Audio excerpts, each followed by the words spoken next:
I'm Polly Simpkins. For those who haven't met me, if you haven't been to Rock and Roll Book Club, thank you so much for coming. It means so much. As I was saying before, some of you jumped on, there's people with their cameras on and off. If you want to be seen and see yourself, put your camera on. But if you don't, that's totally fine. You can still chat. And when we get into the discussion part, you'll be able to be part of it. So feel free to do whatever you want. First of all, thank you so much to Joe Stickles. He's my tech support and he's amazing and we so appreciate him. So thank you, Joe. Of course. This is the 8th Rock and Roll Book Club. So thank you to everyone who supported it. Thank you to everyone who's come. I know there's a bunch of people from the beginning. Thank you, thank you, thank you.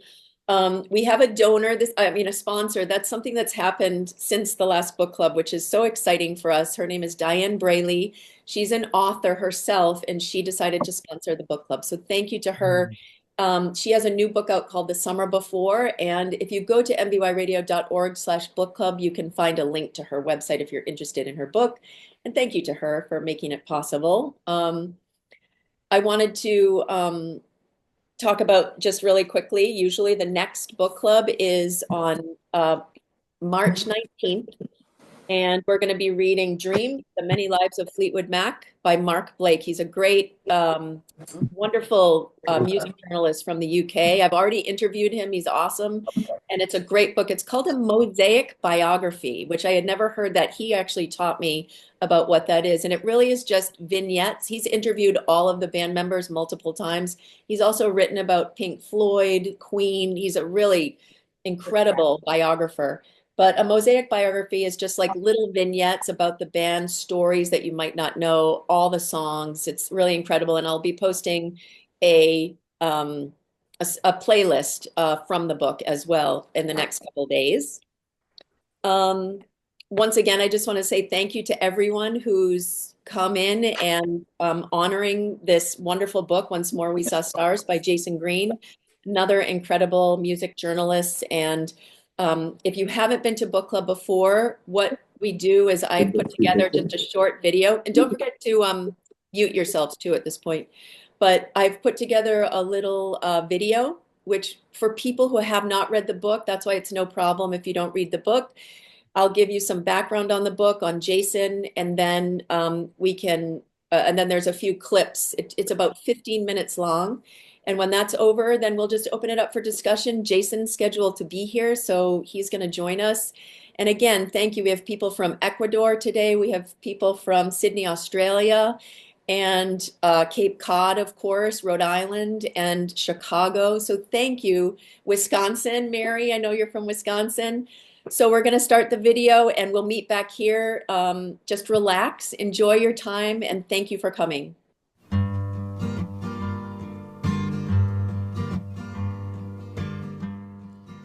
Jayson Greene is an accomplished author, music journalist, and critic. He is a contributing writer and former senior editor of Pitchfork Music magazine, where he has written and continues to write about music of all genres. He is considered one of the foremost biographers of the musician Elliott Smith and has written extensively about his life and music.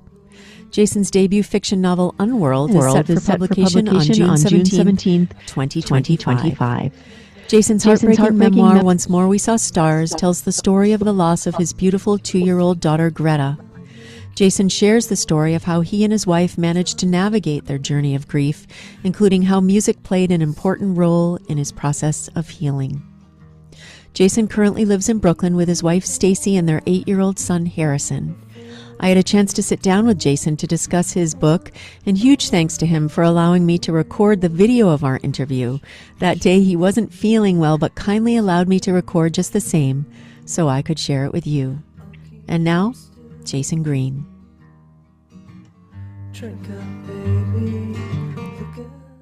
I was hoping in your own words you might just tell us, most of the people who will hear this will have read the book, but for those who haven't, just a quick synopsis of the story for us, if you don't mind.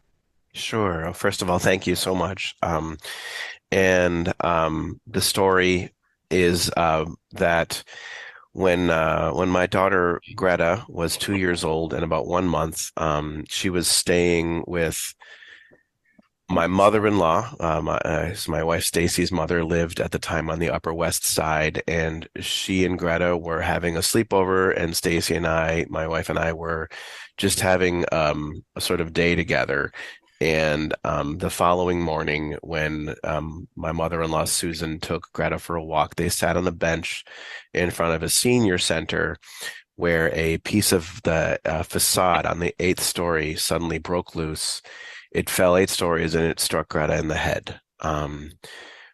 We were alerted. She called us very disoriented from the scene of the accident. We showed up at the ER, and within a few hours, it was very apparent that Greta was not going to wake up, and these injuries were fatal.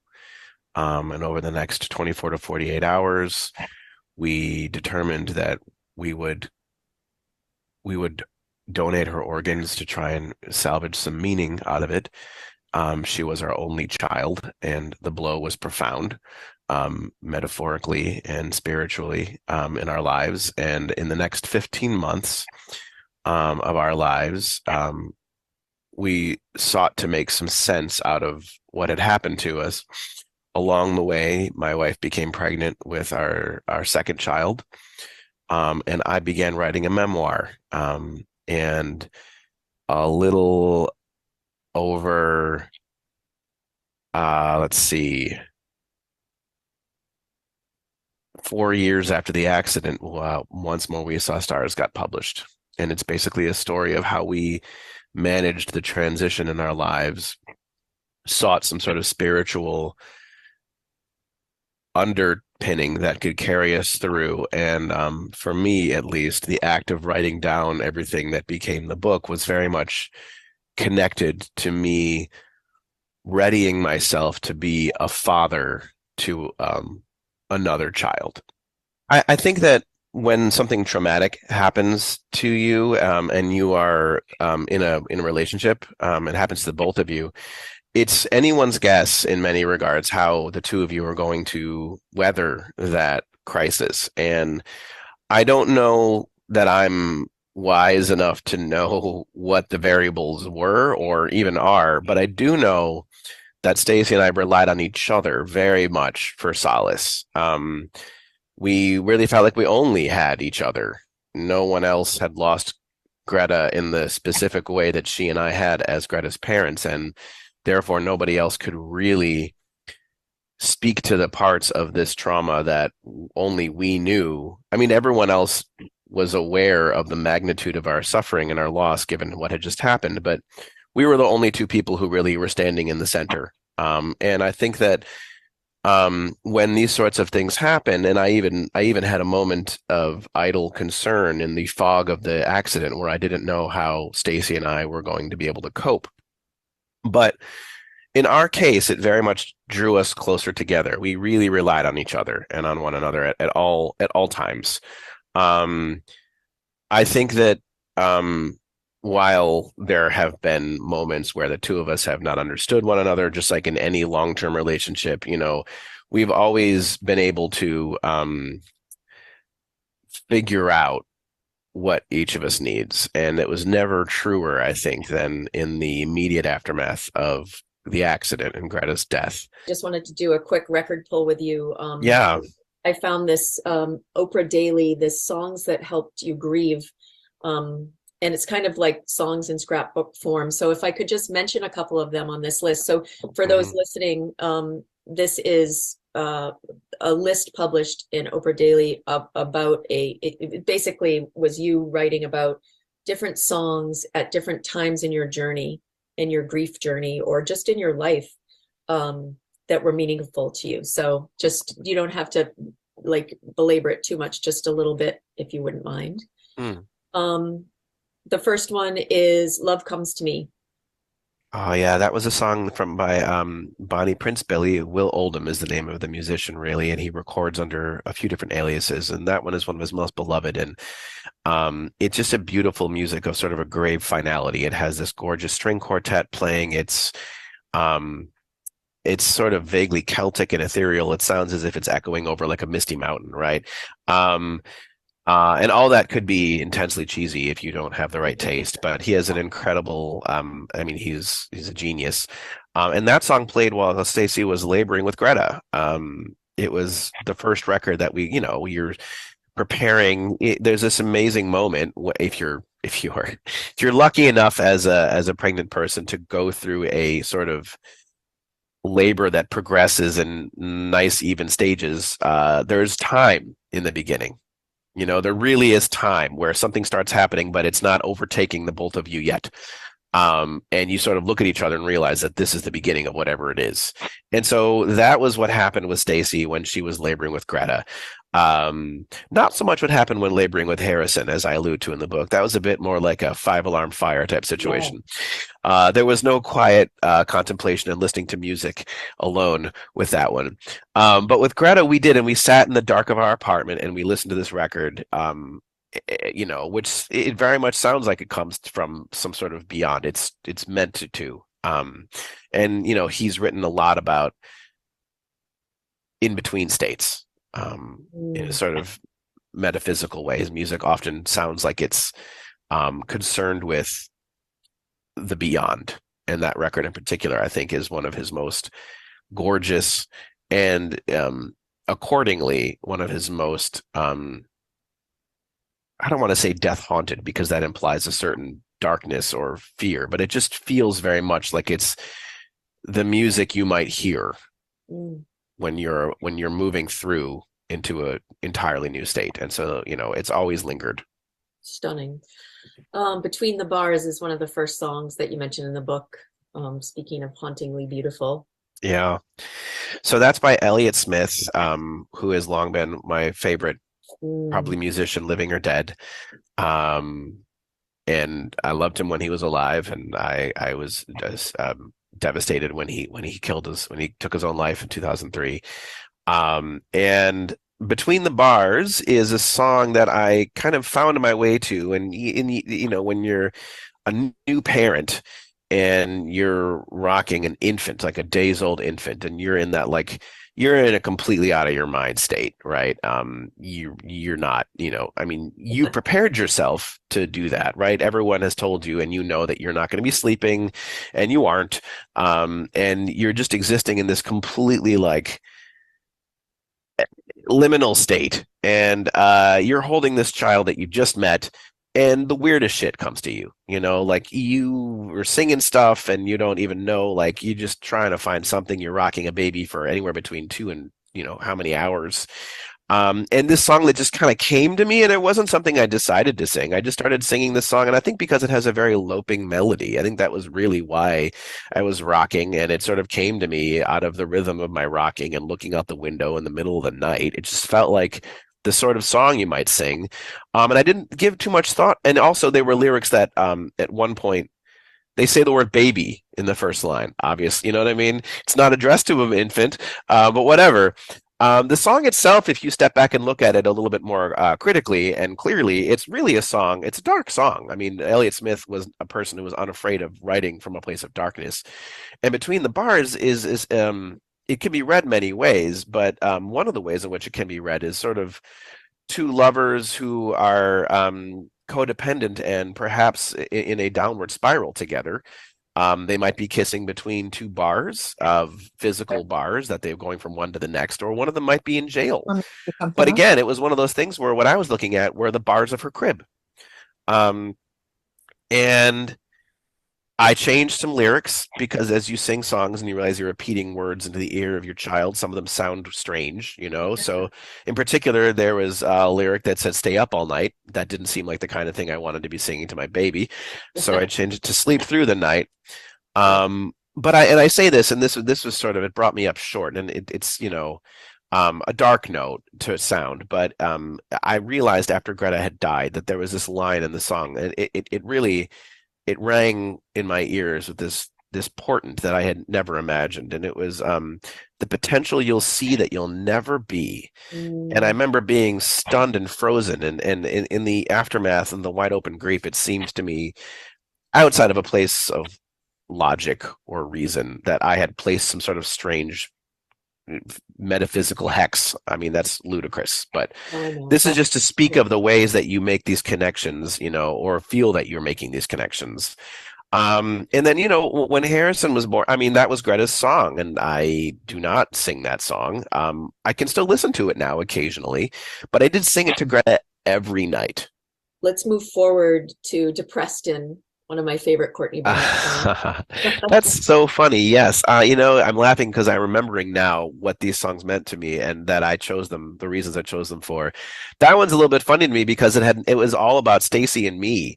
Um, that is a really, really great piece of storytelling that takes place entirely within a very short song.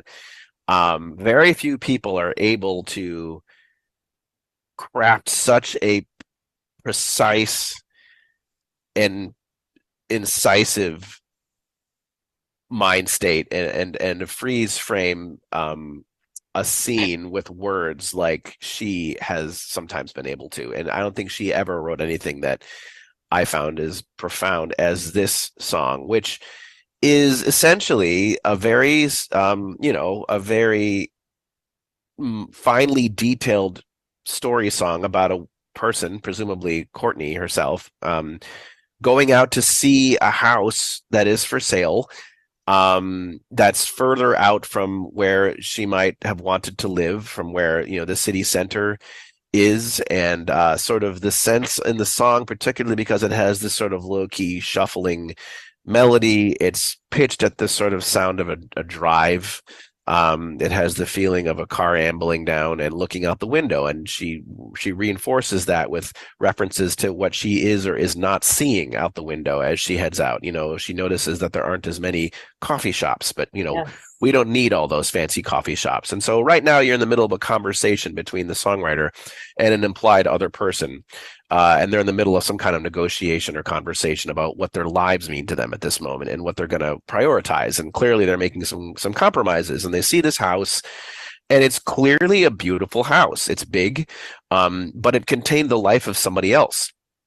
And she and this other person, a partner, are marveling at the details, and they've got this chirping real estate agent who said, "Aren't the pressed metal ceilings great?" Yes, that line. Oh my gosh. Yeah, and then she sees the arm bar in the shower Yes. and a tin for coffee, tea, and flowers, and a picture of a son who had died in Vietnam. And then she can't think of floorboards anymore. And that's really where the song takes this stunning turn. And it becomes this sort of meditation on the evanescence of a life and how you can feel like you're wandering through in the sort of after effects of someone's existence. That was awesome. I could listen to him talk about songs all day. Just incredible. For those who joined while the video is playing, I'm Polly Simpkins, and here's Jayson Greene himself. Thank you so much for coming, Jayson. Hi, Polly. Thank you so much for inviting me to chat tonight. It's nice to see your face. You too. It's a huge honor, and I know you came halfway through. I did mention that you weren't feeling well that day, so thank you for showing up. From the video, yeah.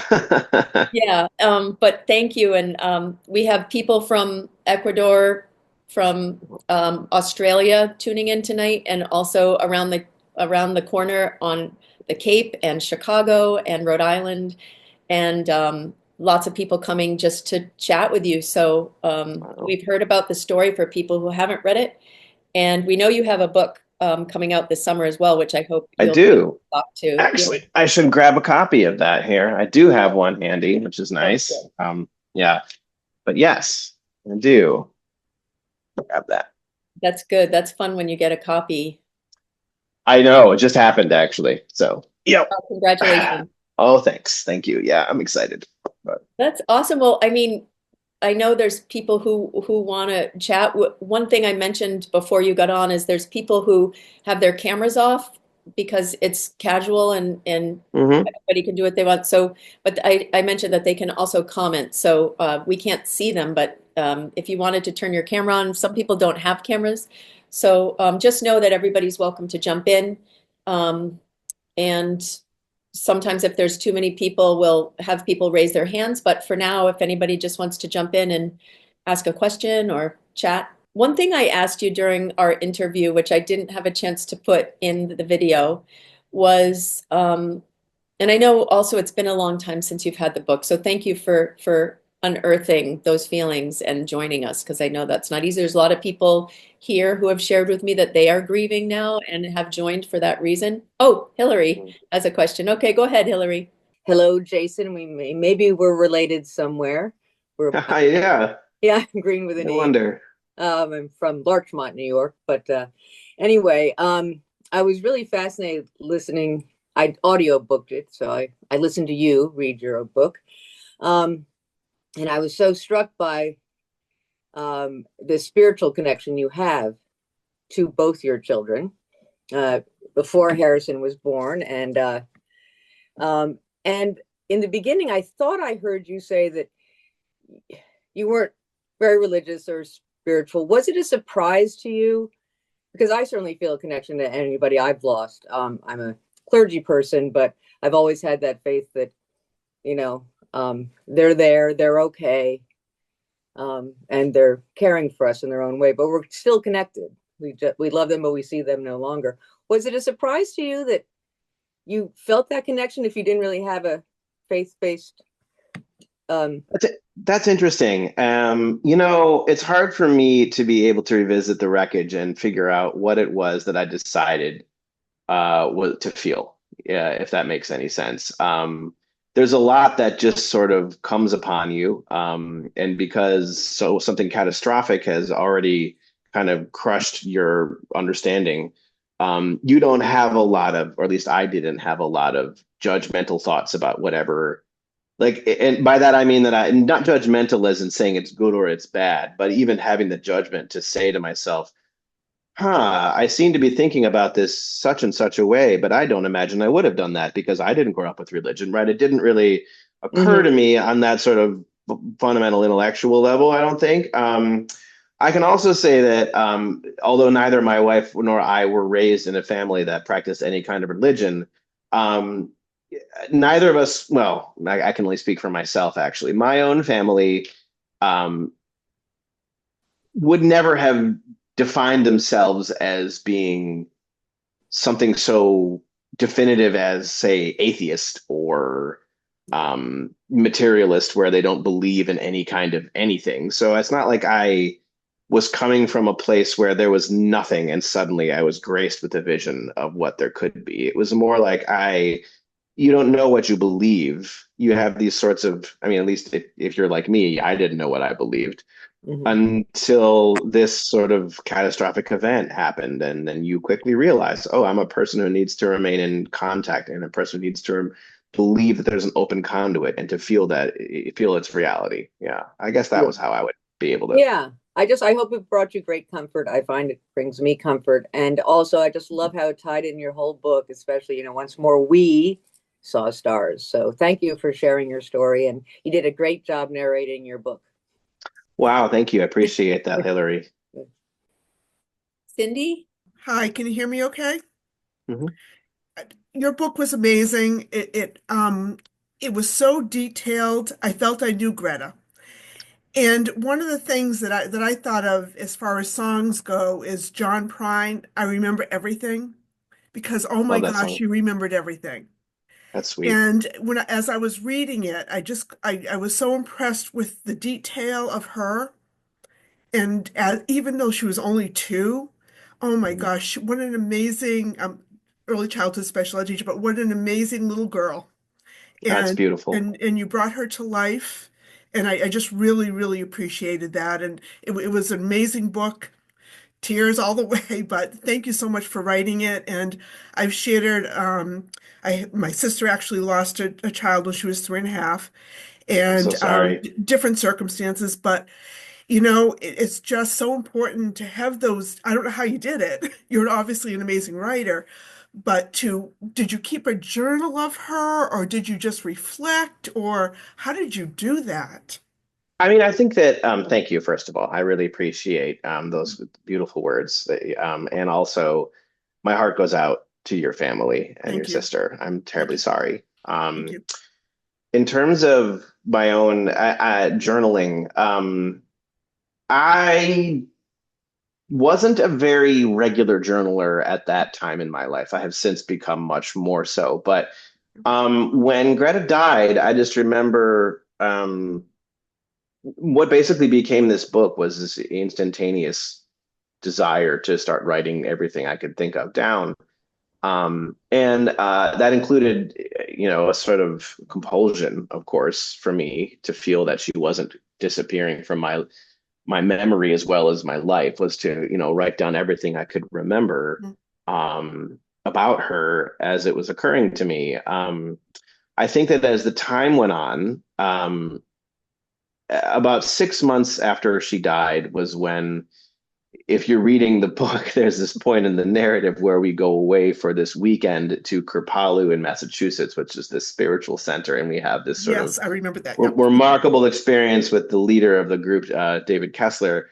And we come back and it was sort of this breakthrough. And in our lives, that was basically right, right about the time that we got pregnant again. And I think because I'd had this sort of epiphanic experience, I don't know if and because we were suddenly going to be parents again, I think that crystallized for me two things, which was that, I needed to get ready in a lot of levels. And that I also realized that that was the moment I also looked at what I was doing and realized, oh, I have never looked at this as being a book project. But in that moment, I actually took my friends and my boss out for drinks, each of them separately. And what I told each one of them was like, I have two things to tell you.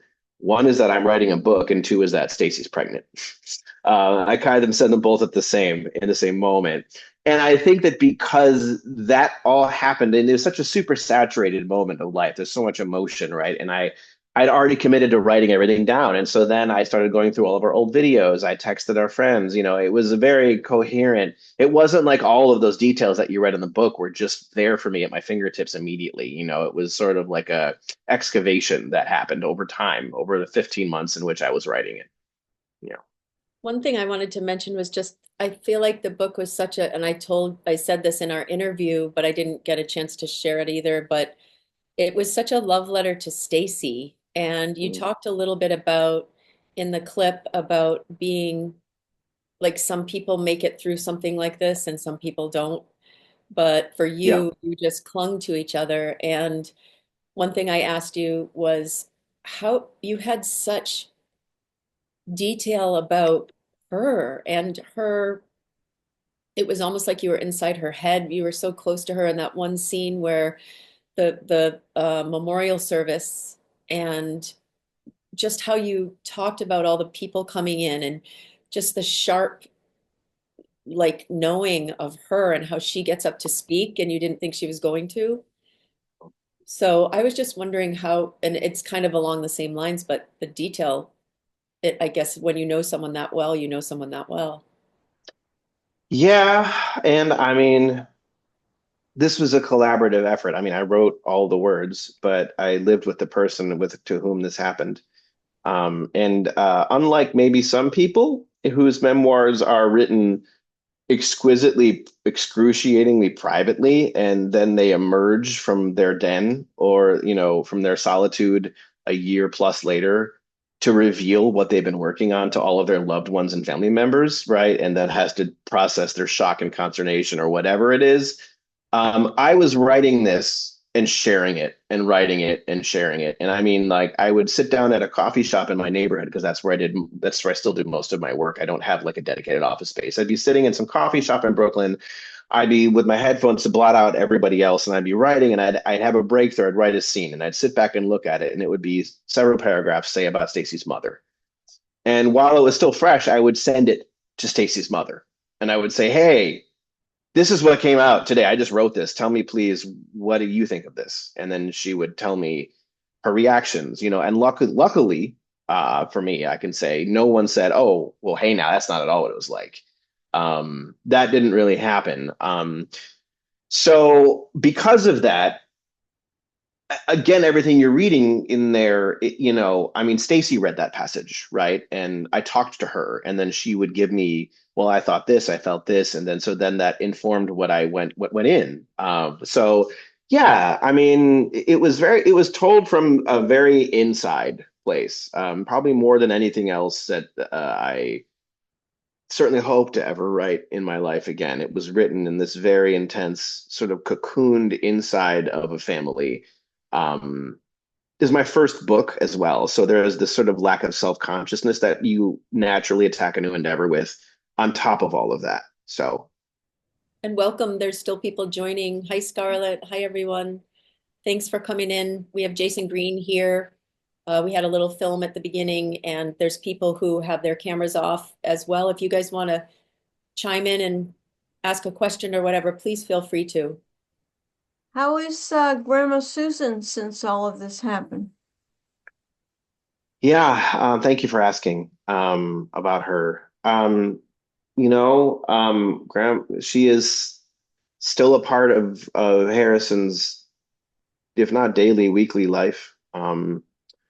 And ever since he was really a baby, truly, like when he was old enough to no longer to be able to drink from a bottle and to be able to eat some solid food. So, really an infant, he was going over to her place. And as soon as he could make it through the night, without needing Stacy, he was spending the night. So thankfully for her, for me, for Stacy, and for Harrison, she's very much a part of his life. And has been able to be, his grandma and watch him grow up. And I would say that I can't begin to contemplate what it was that she faced and never could. And knowing that, I don't really, I can't really comprehend the burden that she carries, and how it must. She tends not to want to talk about it for very understandable reasons with either of us, least of all. I believe that she has a grandparents' bereavement group that she still is in touch with people from. So, I mean, in some ways, all I know about how she's doing is a bit of a conjecture, because I think that if there's anyone she was going to be confessing dark thoughts and struggles with, we would be the only people she would refuse to talk to us about, out of feeling of self, preserving our, and keeping this sort of bond that we have, which does feel like, I wouldn't say it feels fragile. It's a very strong bond, but because of the history, there is just an intense amount of unspoken weight, that attends to it. She has pretty severe struggles with agoraphobia, as anyone could imagine. And we have learned to be able to meet her where she needs to be met. And Harrison goes over there, and generally speaking, they don't really go outside of her studio apartment when he is there. And, I think that had she not had this experience, I don't know that that would be the case. Amen. Thank you. Thank you. I was wondering, what about Harrison, if he's into music like his dad? Harrison is extremely into music, as like his dad, although I would say that his tastes thus far run along one very distinct track, and which is he is absolutely dyed in the wool metalhead, full on, only wants to listen to heavy metal. I mean, it's not like I didn't have nothing to do with his introduction to this music. Believe me, I felt like, because I had a much older brother who corrupted me with music that was probably inappropriate. I was sort of, I would play him something that, his other parent friends were probably not playing. But at the same time, it's been remarkable to see because I was home with him all the time and I would just play songs and it never fails. If I played something upbeat and happy, he would turn around and play with something on the floor. And if I played something loud and minor key, he would stand up, turn around, and stand stock still and stare at the speakers, right? He was in diapers and it was like that. So you extrapolate that out many, many years, and what you now have is an 8-year-old kid who has lightning bolts in both of his ears pierced. He's growing his hair out. It's down to about here. He's annoyed. He's annoyed at his curls because he doesn't think it makes him look enough like a heavy metal guitarist. And he loves electric guitar and plays guitar. So there you have it. Wow, that's awesome. So great. Yep. We took him to see his first concert this summer, and I don't know that many people will be able to tell their future children that when they were 8 years old, they went to go see the band Megadeth, but that will be Harrison's first concert forever. Oh, that's so great. Oh, lucky to have you for a dad. That's sweet. Thank you. Oh, me again. Okay. I just wanted to ask you, one of the other songs that came to mind so vividly reading your story is Eric Clapton's Tears in Heaven.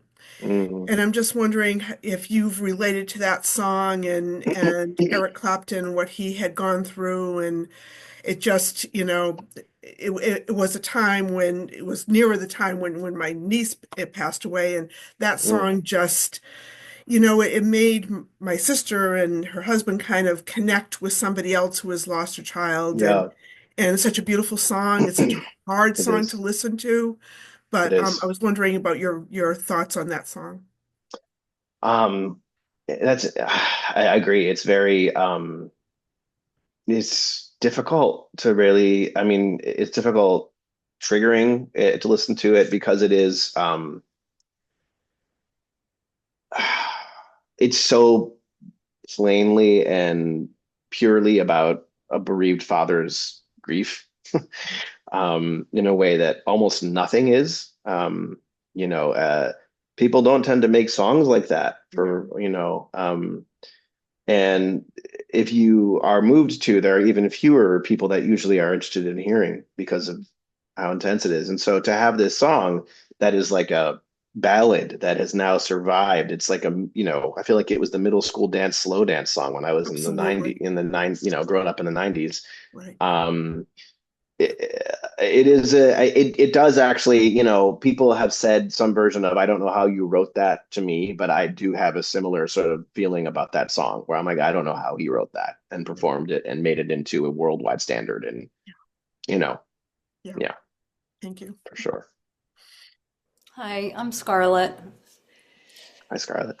First of all, just thank you so much. As Polly knows, I've lost a few dear ones in the last year, and you think you're done, and then I read your book in like 48 hours or less, and I was just a puddle of sobs. So thank you. And I also loved what you shared about Kripalu. I'm somebody who's spent a lot of time there and done some of those kind of take me out to the desert and make sure that I'm alive because I don't want my trauma to own me.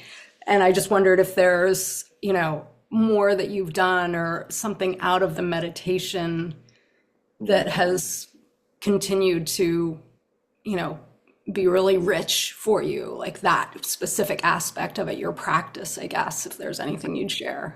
Yeah, beautiful. First of all, I want to express I'm so sorry that you've been having to live with grief, and that it's been so prevalent in your life. That is always a tough time for anyone to survive. So thank you Thank for you. sharing that. And I would say that in terms of, yeah, I always am finding out something that I need. And I would say that it has never always been the same thing. There is always some version of what my practice looks like or feels like, but it doesn't always take the form of, I don't always know it's my practice until later. And I look back and I go, oh, I was doing this because it felt like a ritual. And so, I mean, I can say, like, for a while, I was connected to a woman who practiced this tripartite breath. It's some people call holotropic breathing, where you take in like it's a modality. I'm sure people here, some of you may have experienced it or heard of it, but it was my introduction. And at the time, this was 4 years ago, 5 years ago, I found that to be intensely like cathartic, amazingly cathartic in a way that nothing I'd ever experienced in my life up till then was. And so for a while, that became a thing that I felt like I needed to do. And I was doing that pretty regularly. Um, I mean, a lot of it has been the form of therapies too. But I would say that personal practice, I write about yoga in the book. There's a whole section, a scene where basically you're watching me do yoga poses. And it has remained crucial to me.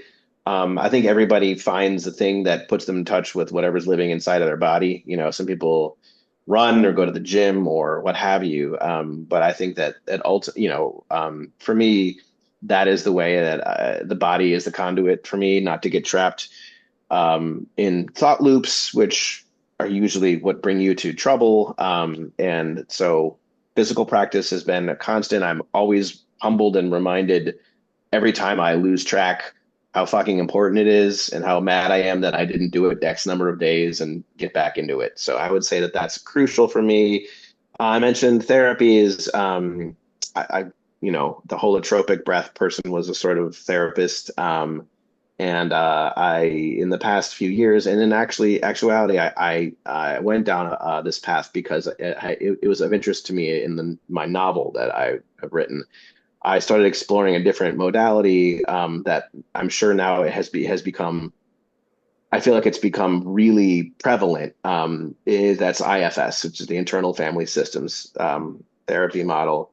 And the novel that I wrote is a lot about a splintered psyche, and I thought it'd be interesting for me as a person, and also as an insight into the way psyches could split and argue to enter into this therapy. And I would say that, like many things I have found to be helpful, I basically tricked myself into doing it by assigning it to myself as a project and telling myself it was because I had something to write about it, when in fact I was using the writing as something to take me further down the road of what I needed in my life. So that has been very important in the past 2 years. Cool. Thank you so much. Evelyn? Yes, first of all, I say I really enjoyed your book. It's just amazing how you could take such a profound experience of grief and turn it into something that can be hopeful. Thank you. That's what I took from it. But I'm just wondering, where is Harrison and Greta today? What is there a relationship there, or of some Great sort? question. Yeah, he's very aware. I mean, he's known.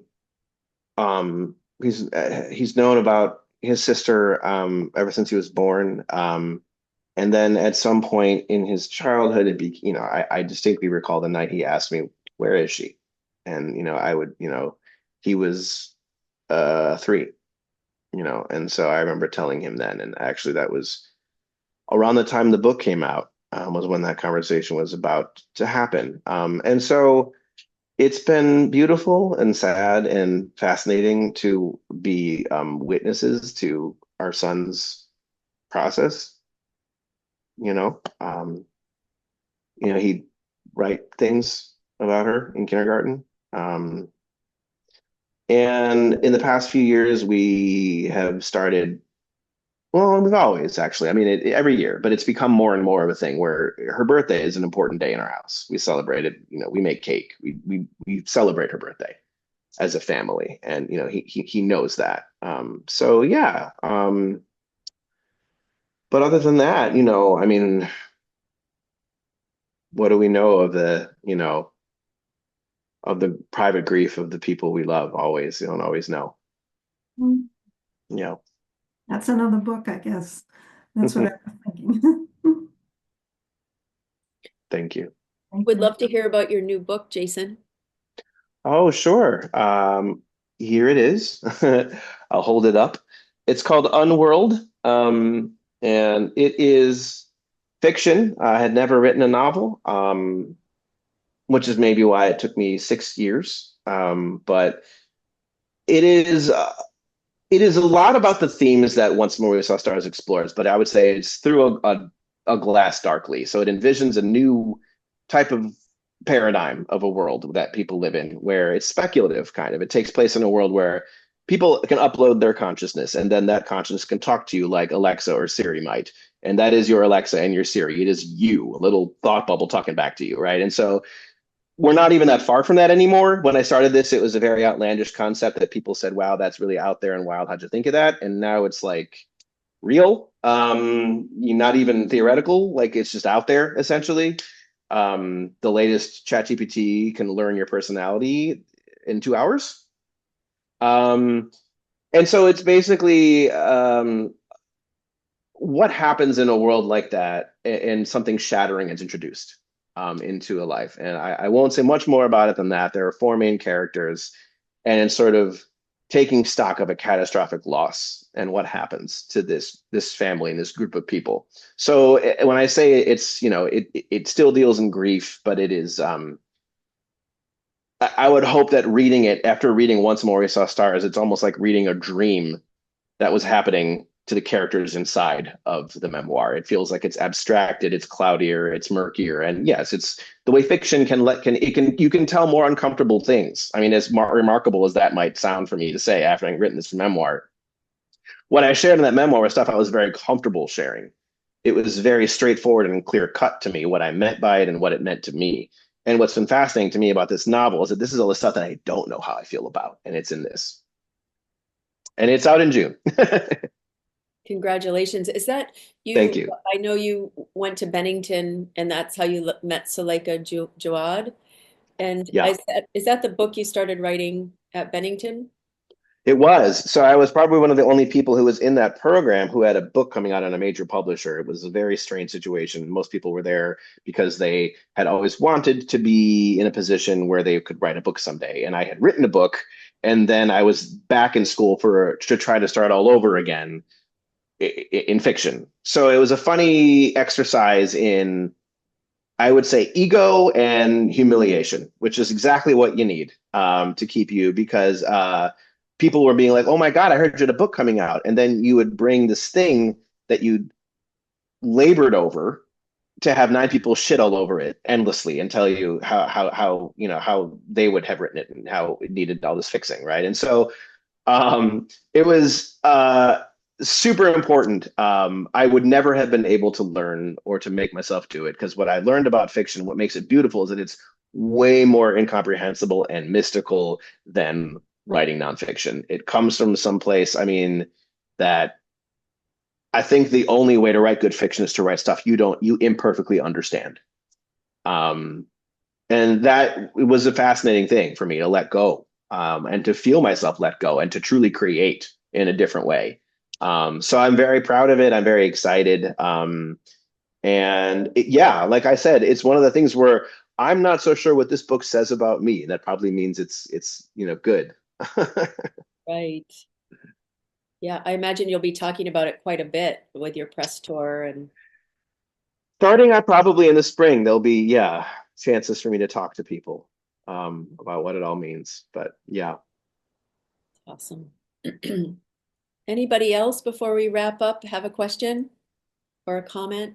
Yeah, I'm sorry again. I just want to, so this is MVY and we do everything about songs, right? So I'm thinking you mentioned the song at the end of your book, and your son's name is Harrison, and you mentioned Here Comes the Sun.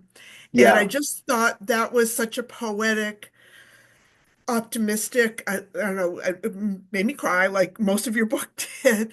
And I don't know, you mentioned, naming your son of George Harrison. I don't know, but it was just a beautiful. And when you think of Here Comes the Sun, do do do do, it'll be all right. Yeah. It was perfect. I Beautiful. just wanted to Thank say you that. for Thank you. thank you so much. Yeah, he was named for a combination of 3 Harrisons. George Harrison, it was a big one.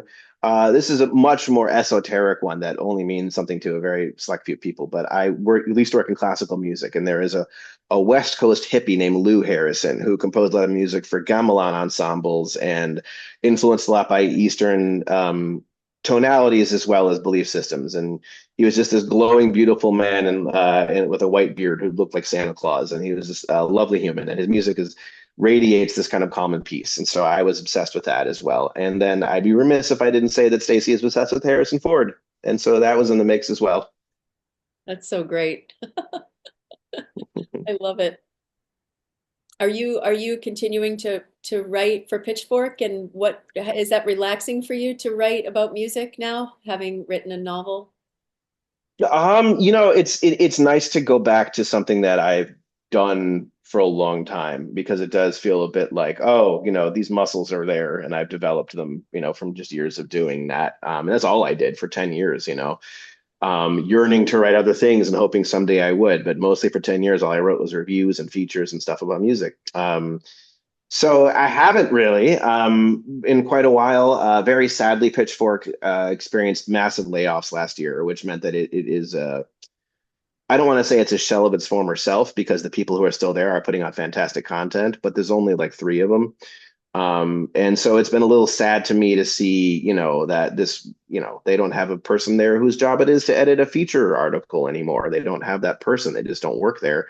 So I haven't sworn off writing for them, but it hasn't happened as much. I think it was one of those things where I always know that writing about music will be in my life. I can never not do it. It's compulsive almost. I mean, it wasn't like it was a lucrative decision. You only go down that path if you feel obsessed to do so anyway. So I know that it will always be my way of making sense of, experiencing music, experiencing albums, going to concerts, and soaking in that sort of language has always been, it's the only way I know how to interpret most things. Only one of the few ways the world truly makes a harmonious sense to me. So I have to always be writing about it, because it will always be a part of my daily existence. Oh, good. Well, you are so good at it. Thank you for that. Oh, thank you. That's good. Very nice. If anyone doesn't have any other questions, we'll release you. Thank you, Jayson. I just wanted to say how much your book connected with me. I have never had children, but have certainly experienced loss. And it just was amazing how much everything you wrote just meant a lot to me, and especially hearing you speak it into my earbud was really Oh, thank you very much. quite Yeah. impactful. So thank you. I feel we have quite a connection now, Jayson. So thank you. Thank you so much to everyone for showing up and for everyone's wonderful questions. It was very good to be here. Yes, and please thank Stacey as well for everything she's done and for sharing you tonight. Absolutely, I will. I'm missing bedtime, so it's all right with me. Oh, oh, that's great. I love it. Yep. All right. Thank you. Yeah, thank you so much, Jayson. And thank you everyone for joining us, and for everyone with cameras on and off. Just thank you for being here. And that is not easy subject matter. And for Jayson to come and share in the way he did, and for each of you.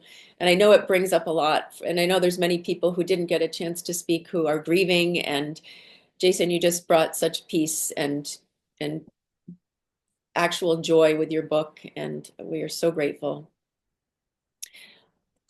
And just a reminder, we'll be reading Dreams, The Many Lives of Fleetwood Mac by Mark Blake in March 19th. So hope to see you guys back then. Peace be with you all.